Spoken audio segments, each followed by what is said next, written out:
Hi and welcome. My name is Julianne Cost, and we're going to take the next few minutes to look at the print module and see all of the different custom layouts and templates you can make. So let's begin by taking this collection over to the print module. I'll simply click on print there in the module picker, but you can also use Command or Control P in order to navigate directly to the print module.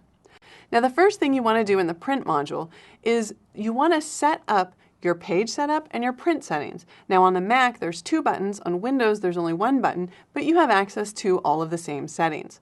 So we'll begin with page setup because I need to tell Lightroom what printer I'm using and how to format it. So let's go ahead and select our printer here and choose our paper size. I'm going to go ahead and move up to maybe the 11 by 17 inch paper. I'll keep the orientation the same and then click OK. Now, I need to go into the print settings second, but again, if you're on Windows, this is all in that one dialog. You'll need to select your printer, and then you'll need to come down here and go to your print settings. Now, I'm going to show you how to set up this specific printer that I have. Your printer options here might vary a little bit, but I need to print a manual feed because I'm going to switch this to the fine art paper, which is what I typically print to, the velvet fine art paper. And I really should keep that in mind because I'm going to need to pick a profile when I'm in the print job panel later on. So these have to match or your results will probably give you something less than what you were expecting. So I'll set my media type. The color, I definitely want it in color as opposed to one of the other options, and I'm going to turn the color settings off because I want Lightroom to control the color management, meaning that I want Lightroom to take my images and using the profile that I assign in the print job, I want Lightroom to convert the images from the space they're in Lightroom, the color space, into the printer space. And I don't want a double color management, which is what would happen if I set up my profile in the print job and set it up here. So I'm going to turn it off. Then you can choose from all the other different options that you have. I might turn off high speed, for example. And now you'll notice in the lower right, it actually says save. So I am going to be saving these settings. And later when I save my template, these settings will be saved with it. Excellent. Now let's move to the right-hand side. And you'll notice that we have three different layout styles. You can either do a single image or a contact sheet. That's the first layout style. You can do a picture package, or we can go into the custom package layout. First, we'll take a look at just the single image. You'll also notice right below in the image settings that I can choose to zoom to fill. I could rotate my image to fit, and I could choose to repeat one photo per page. Now that doesn't make sense at the moment because we're only looking at one image in one cell.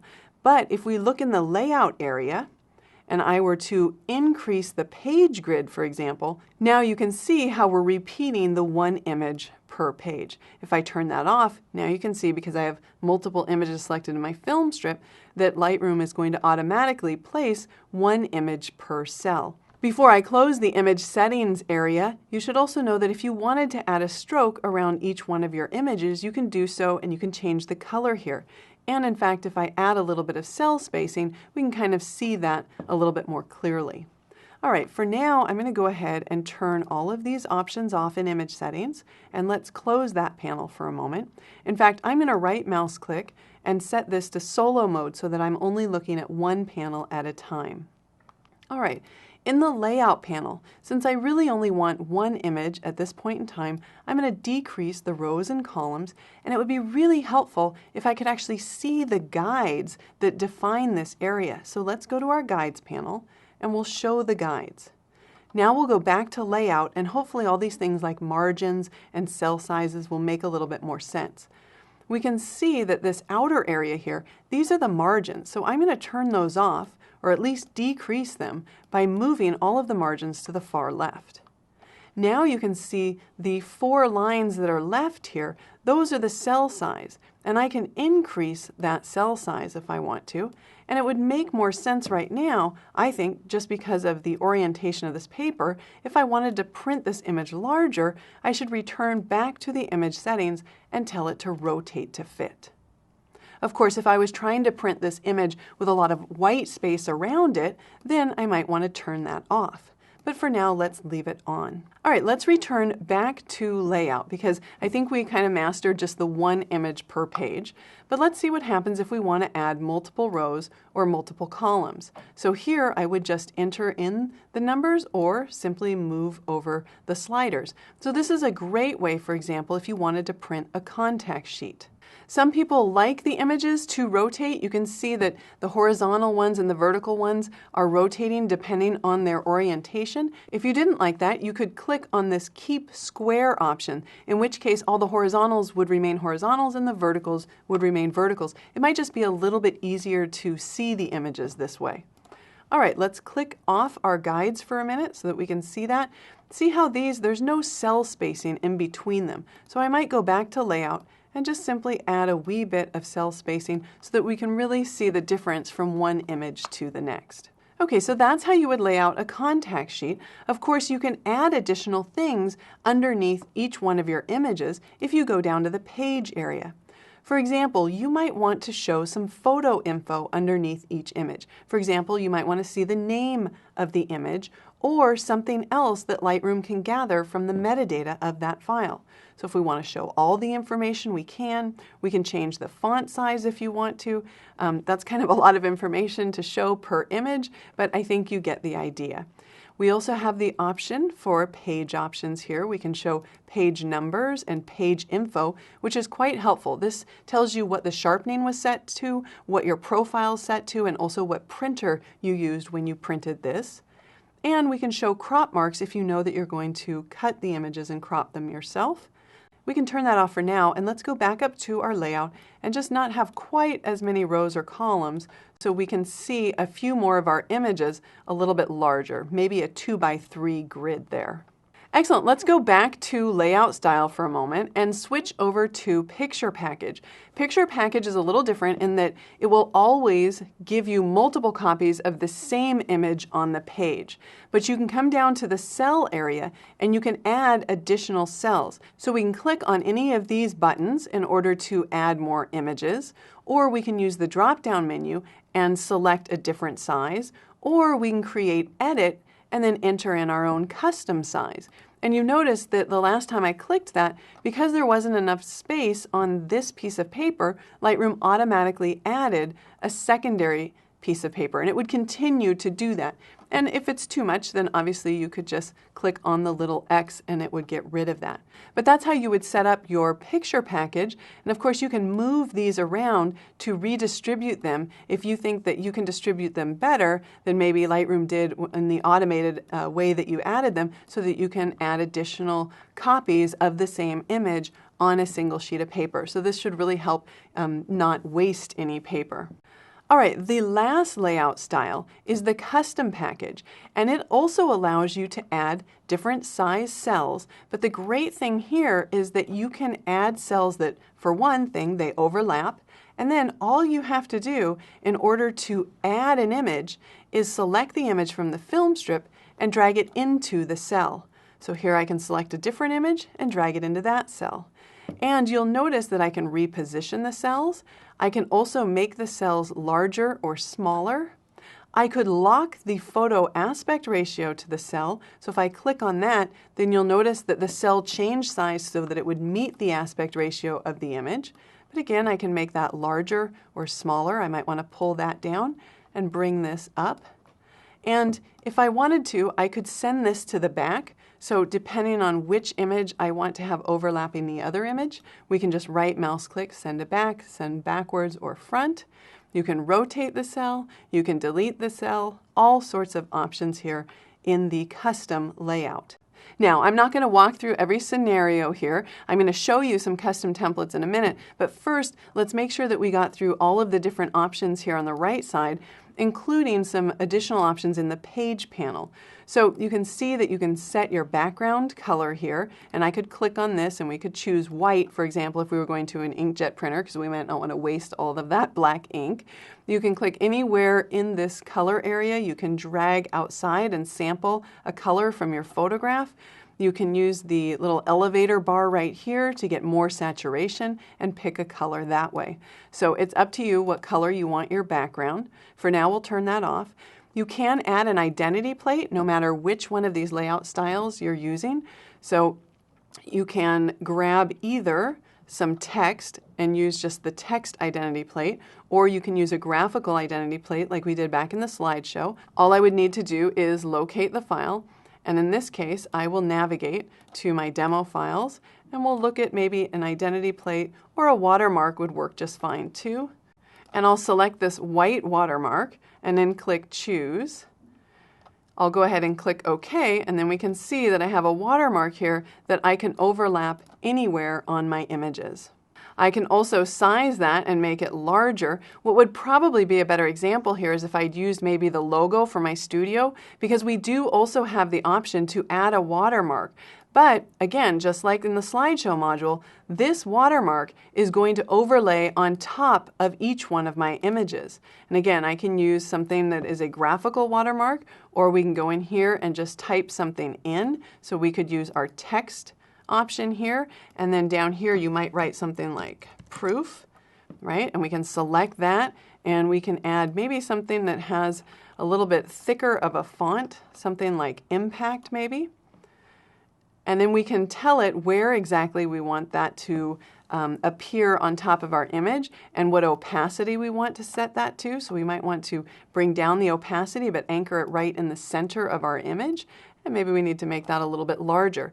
Again, it all depends on who it is that you are giving these images to or printing these images for as to which options you'll select as far as identity plates and watermarking. Finally, we'll go down to the print job area because there are two things that you can print to. Now, by default, this is set to print to a printer because that's what the majority of photographers will be doing. The draft mode printing, that's going to be a lower quality print, so typically I would recommend that we leave that off. The print resolution, you can leave that off as well. The only reason to turn that on would be if you have a specific image that maybe you have you've taken to Photoshop and it is at a specific resolution and you've sharpened that image for that exact resolution and you don't want Lightroom or the printer driver to touch it at all, you would turn this on. But otherwise, turn that off, and that way Lightroom can look at the image and it will know the original size of the image. It will know what size you're trying to print it at, and if it needs to, it will either interpolate up or interpolate down in order to match what you've told it to do. Okay, as far as print sharpening goes, basically you want to pick your media type, whether you're printing a glossy or matte paper. In this case, I was going to print to that Velvet Fine Art matte, so I would choose matte, and then I would choose low, standard, or high. And really, I guess the media type, I always hear people say, well, that's the recipe, and then the standard, low, or high, that's kind of your seasoning to taste there. I'm going to go with standard, but you know, I did a book on clouds taken, they were aerial shots, in which case I would probably set this to low. Or if I was looking for that really crisp look and I was printing to maybe premium glossy paper, then I might set this to high. But it's just going to take a little bit of experimenting and print testing on your part to know which images you should set to which amount. I have the option here because of the operating system that I'm using in the printer that I'm going to print in 16-bit if I want to. And I have the option to set the color management not to be managed by the printer, but instead I'm going to pick my profile here and let Lightroom color manage my print workflow. You can see I have a few profiles here that I can choose from, or I can go to Other, and that will list all of the profiles that I have installed. But of course I don't want to see like all of these profiles all the time, so I've just checked the ones that I use quite often. And of course you can create your own printer profiles as well, add them to this list, and then check those on if you want to use those as well. Okay, one last thing that I actually cover in the soft proofing movie is this print adjustment. We have put this in Lightroom 4 just because one of the most common complaints we get is that when people are looking at their images on screen, they look great, and then when they print them, they're just printing a little dull or a little flat. So if they're a little bit dull, you can add a little bit of brightness on output. If they're a little bit flat, you can add a little bit of contrast. But you're not going to see these effects. These effects are added on output, just like the print sharpening is. So again, it might take a little bit of experimentation in order to get those to the place where you're happy with them. If you're completely color calibrated, you may never use this print adjustment. You might just want to turn this off. When you're ready to print, all you need to do is click Print 1. I was a little confused about this. I was always going to the Print ... button, but what that does is it actually brings up all those print options that we already took the time at the very beginning to set. So I don't need to set up all these options again. That's just confusing. So I would hit Cancel, and then I would hit Print 1. What you should know, though, is if you're in one of these other layout styles, for example, the single image contact sheet or maybe the picture package, if you have multiple images selected down here in the film strip and you tell Lightroom to use the selected photos or all the film strip photos, well, when you click Print 1, Lightroom is going to go ahead and print one copy of each one of your pages. So that's actually a huge feature, right? In Photoshop, traditionally in the past, you would have to open each file and print it. Now I can just set up my template, select all of my images at one time, and then click Print 1, and it would print all of these multiple pages out. Now, I didn't really show any brilliant templates there, so what I just wanted to do was take a moment and show you maybe some of the other layouts that I've come up with or that I've used in the past. So here is just a layout. I do a lot of square format imaging, and so this is just a diptych. It's just two images side by side, and let's show our guides for now just so you can see what's going on. So I have my two images here, and then I have an identity plate right down here. Here's another example. All I've done here is remove the identity plate, and I've added a black background. So I have print templates. Gosh, I forgot to mention, I have print templates not only to print, but also to print to a JPEG file for things like my blog. In fact, that's what this one is right here. Because remember I told you in the print job, most people print to printers, but you can see I've actually changed this to a JPEG file. And when you change the option to a JPEG file, now all of a sudden you get to enter in exactly the file dimensions that you want for output. So what I typically do, because when I'm working on the web, I usually want a total pixel count, not a resolution. What I do is I just enter in the pixel count. So this would be 1,224 by 612. That's the size of the area that I want my photos to fit. And then I just put that as a resolution of 100. And so that will give me 1,224 pixels by 6,012 pixels when I output this. Okay, let's go here. Here's a template where there's 3 panoramas, and all I need to do here is simply drag and drop these, right? And then if they don't come in at exactly the right place, I can hold down the Command or the Control key here, and then I can reposition them within the area that I've defined. All right, what else do we have? We have a 3x3 proof sheet here with the word proof over it on black. We've got a 5 up just vertical, and anytime I check that fit to fill, we can go in here and we can kind of change the placement of these images.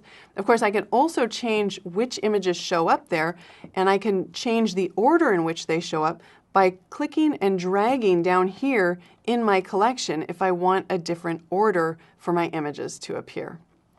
All right here, I've just got, 8 images up. Here I've got a little, this I was printing for my calendar.